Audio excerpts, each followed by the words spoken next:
Hello everybody, welcome to my YouTube channel. आज हम लोग प्रकाश संश्लेषण को अच्छे से समझते हैं। किसको समझेंगे आज हम लोग? प्रकाश संश्लेषण को। प्रकाश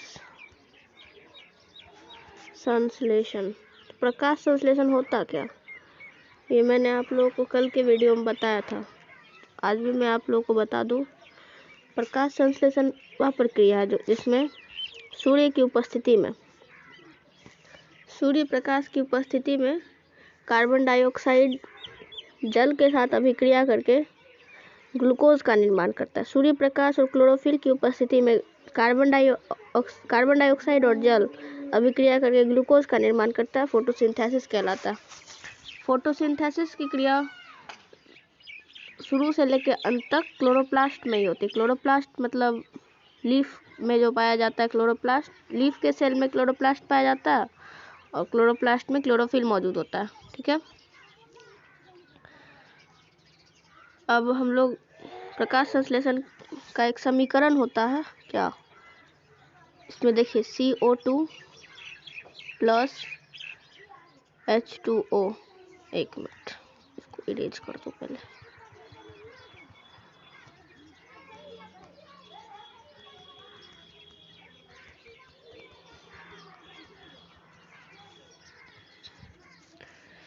क्या होता है प्रकाश संश्लेषण का समीकरण? CO2 plus H2O।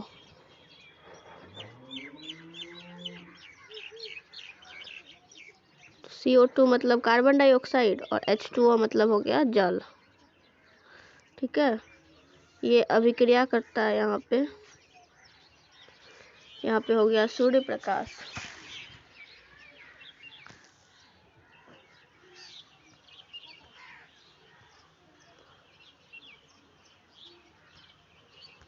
ये हो गया सूर्य प्रकाश। ठीक है, और ये हो गया क्लोरोफिल। मतलब सूर्य प्रकाश और क्लोरोफिल की उपस्थिति में अभिक्रिया होती है। ठीक है, तो ये बनाता क्या है? C6H12O6, इसको ग्लूकोज बोलते हैं, प्लस O2, इसको ऑक्सीजन बोलते हैं, और जल H2O, इसको बैलेंस कर ले। यहाँ हो गया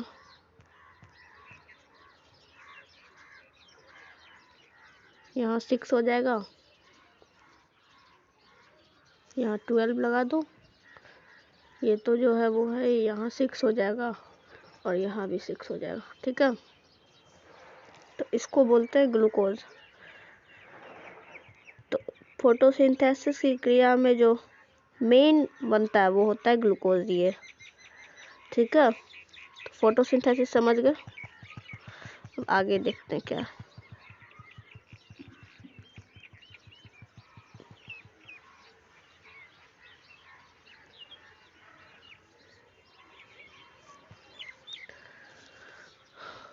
अब देखते हैं फोटोसिंथेसिस होता क्या। तो फोटोसिंथेसिस शुरू से लेकर अंत तक जो भी क्रिया होती है फोटोसिंथेसिस में, वो लीफ के क्लोरोप्लास्ट में ही होती है।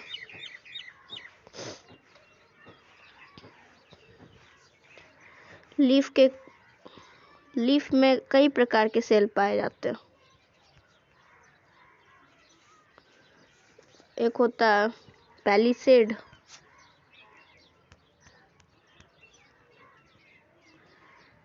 और एक स्पंजी पैरेन्काइमा होता है।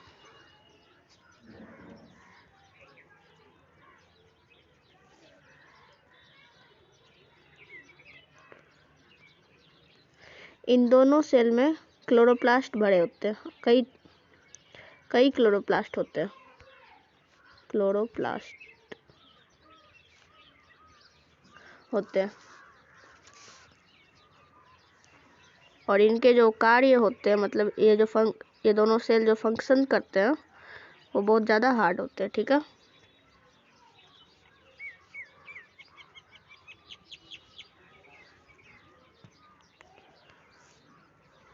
क्लोरोप्लास्ट में ही क्या होता है? क्लोरोफिल पाया जाता है।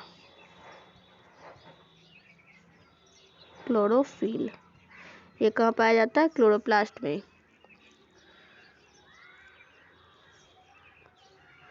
और ये क्लोरोप्लास्ट कहाँ पाया जाता है? पत्तियों के पहली साइड या स्पंजी पैरेन्काइमा में। और ये लगभग में हरी पत्तियों में ही क्लोरोफिल या क्लोरोप्लास्ट पाया जाता है, ठीक है, इसलिए वो फोटोसिंथेसिस की प्रक्रिया करते हैं।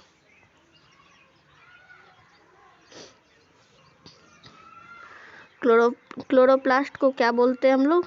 क्लोरोप्लास्ट को हम लोग बोलते हैं प्रकाश संश्लेषी अंग, मतलब फोटोसिंथेटिक ऑर्गन, और इसको बोलते हैं हम लोग फोटोसिंथेटिक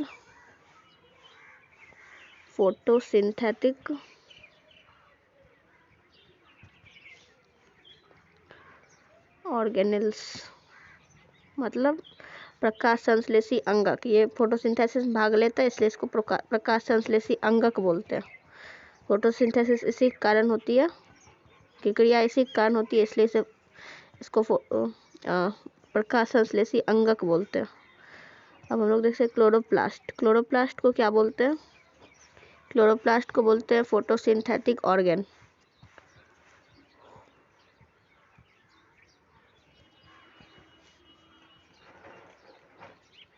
क्या बोलते हैं? फोटोसिंथेटिक ऑर्गन, ठीक है।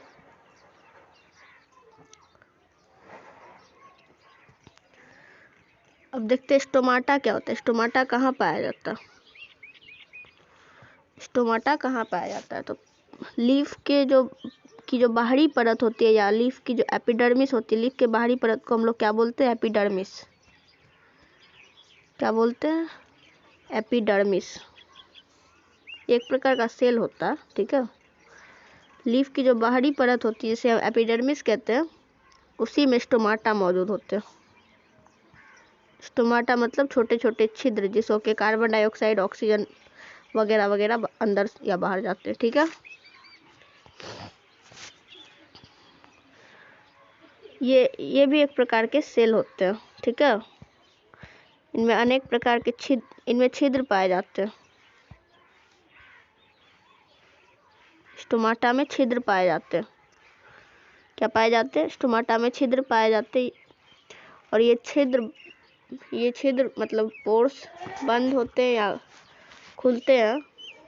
ये स्टोमाटा में जो छेद होता है, वो छेद जो बंद होता है या फिर खुलता है, बंद या खुलता है, वो एक प्रकार का गार्ड सेल होता है उस स्टोमाटा में। GUARD, गार्ड सेल होता है, जिसे हम लोग द्वार कोशिकाएं कहते हैं, ठीक है। इसी कारण ये बंद होता है, खुलता है, ठीक है।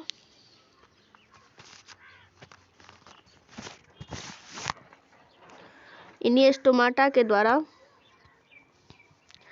CO2 या ऑक्सीजन वगैरह वगैरह जो भी होता है, एक मिनट,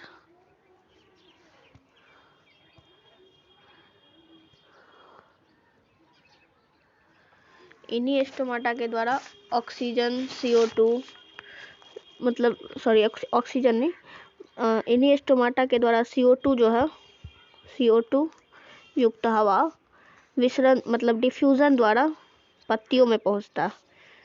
डिफ्यूजन द्वारा कहाँ पहुंचता है? पत्तियों में, ठीक है।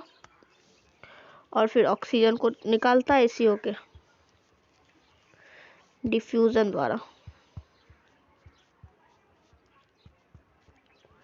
कैसे जाता है? डिफ्यूजन द्वारा स्टोमाटा से होते हुए चले जाता है। अब हम लोग देखते हैं क्या होता है। और ये गार्ड सेल जो था, अभी मैंने बताया ना, गार्ड सेल ये स्टोमाटा को खोलता है और बंद करता है, खोलता है, बंद करता है, ठीक है। ये खुलता है मतलब ये खुलना और बंद होना गार्ड सेल की टर्जिडिटी पे निर्भर करता है।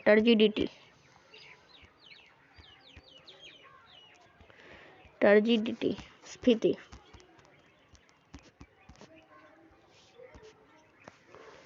गार्ड सेल की स्फीति पे निर्भर करता है। स्फीति मतलब जब गार्ड सेल में क्या कहते हैं, जब गार्ड सेल से पानी को बाहर निकाल लिया जाता है, मतलब गार्ड सेल से पानी बाहर निकल जाता है, तो ये सेल सिकुड़ जाते हैं।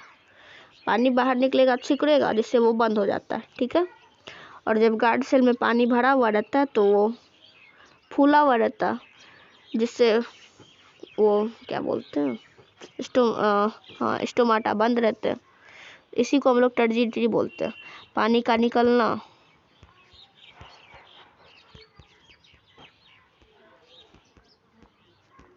तो बंद होगा।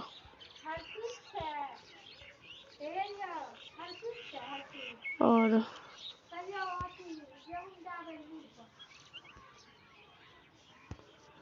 पानी का भरना ये हो जाएगा, क्या होगा, पानी का भरना हो जाएगा क्या बोलते हैं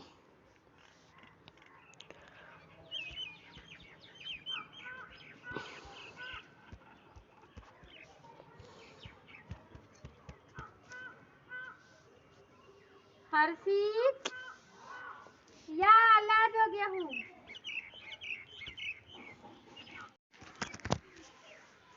सेल की टर्जिडिटी को हम लोग समझ रहे थे, गार्ड सेल की टर्जिडिटी। तो गार्ड सेल की टर्जिडिटी मतलब गार्ड सेल की टर्जिडिटी, तो गार्ड सेल से जब पानी बाहर निकल जाता है तो सेल सिकुड़ जाता है, जिससे सेल बंद हो जाता है। ठीक है। और सेल सिकुड़ेगा तो वो तो सिकुड़ जाएगा, मतलब उसमें फिर कुछ नहीं रहेगा और वो बंद हो जाएगा। ठीक है। और जब गार्ड सेल में पानी भरा हुआ रहता है तो वो फूला हुआ रहता है, जिससे वो खुल जाता है। ठीक है।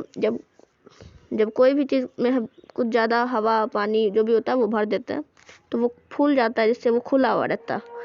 और क्या बोलते हैं, जब पानी निकल जाता है तो वो सिकुड़ा हुआ रहता है, जिससे वो बंद होता है। और जब फूला हुआ रहता है तो खुला हुआ रहता है। इसे ही हम लोग स्टोमाटा या गार्ड सेल की टर्जिडिटी बोलेंगे। ठीक है। अब समझते क्या है आगे।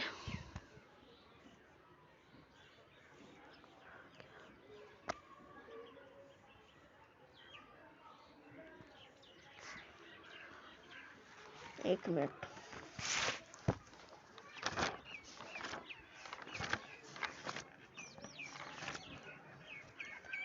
अब देखिए, प्रकाश संश्लेषण की जो क्रिया होती है उसमें 4 पदार्थों की आवश्यकता होती है, 4 चीज की जरूरत होती है। वो 4 चीज क्या क्या है?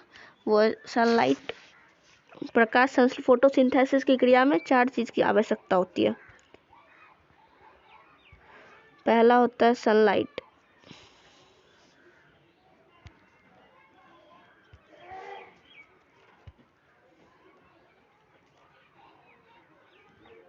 क्या होता है सनलाइट। क्लोरोफिल,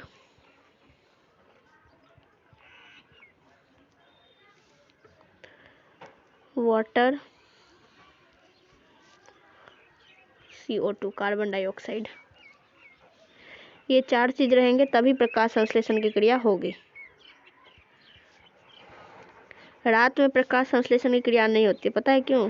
क्योंकि उस टाइम सनलाइट मौजूद नहीं रहता। यदि उस टाइम भी सनलाइट मौजूद रहेगा तो प्रकाश संश्लेषण होगी।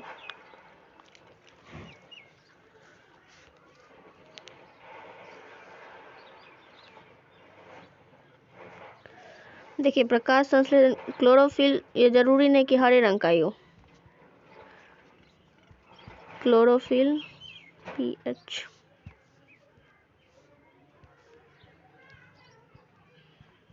ये जरूरी नहीं कि ये हरे रंग का ही हो, ये लाल भूरा वगैरह वगैरह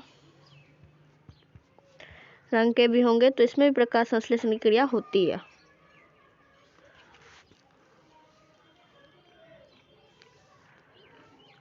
ये महत्व नहीं रखता कि मतलब ये हरा होगा तभी प्रकाश संश्लेषण होगा, क्लोरोफिल हरा होगा तभी प्रकाश संश्लेषण होगा।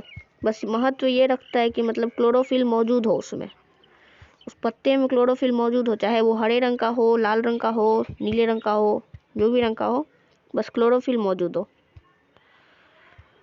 तो प्रकाश संश्लेषण की क्रिया होगी। ठीक है। अब देखते हैं क्या।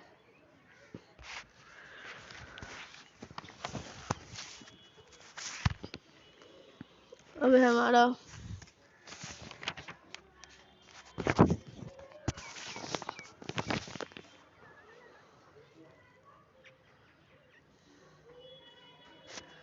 अभी मैंने आप लोग बताया ना, अंधेरे में प्रकाश संश्लेषण क्रिया नहीं होती है, मतलब डार्क में प्रकाश संश्लेषण की क्रिया नहीं होगी, क्योंकि उस टाइम सनलाइट मौजूद नहीं रहता। इसलिए ये जरूरी है, प्रकाश संश्लेषण क्रिया के लिए जरूरी है कि सनलाइट मौजूद हो। ठीक है, अब देखते हैं क्या होता है। हाँ, पौधा जब सनलाइट लेता, मान लीजिए सन है, पौधा सनलाइट ले रहा, ठीक है, ये मान लो प्लांट है, सनलाइट ले रहा, तो ये लिया,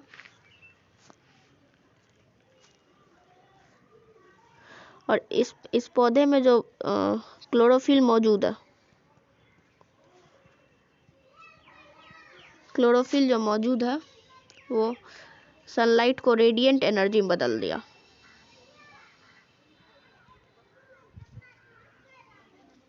सनलाइट क्या था, सोलर एनर्जी था, उसको क्लोरोफिल क्या किया, रेडिएंट एनर्जी में बदल दिया, मतलब विकिरण ऊर्जा, रेडिएंट एनर्जी में बदल दिया। और ये रेडिएंट एनर्जी को फिर क्या किया, केमिकल एनर्जी में बदल दिया, और जगह ही नहीं बचा। रेडिएंट एनर्जी को फिर केमिकल एनर्जी में बदला,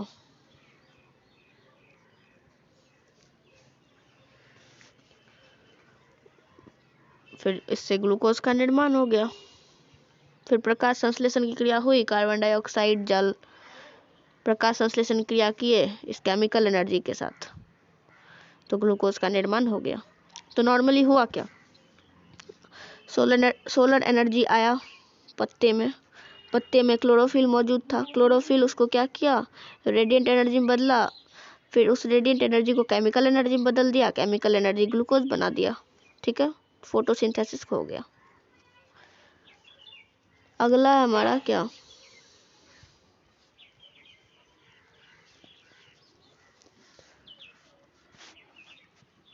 अगला हमारा है जंतुओं में पोषण।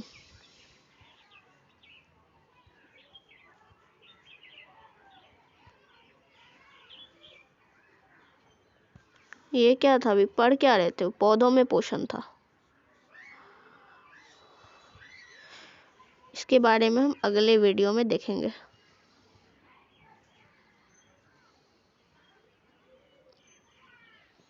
ठीक है, थैंक यू। प्लीज़ चैनल को सब्सक्राइब करें, वीडियो को लाइक और शेयर करें। Thank you.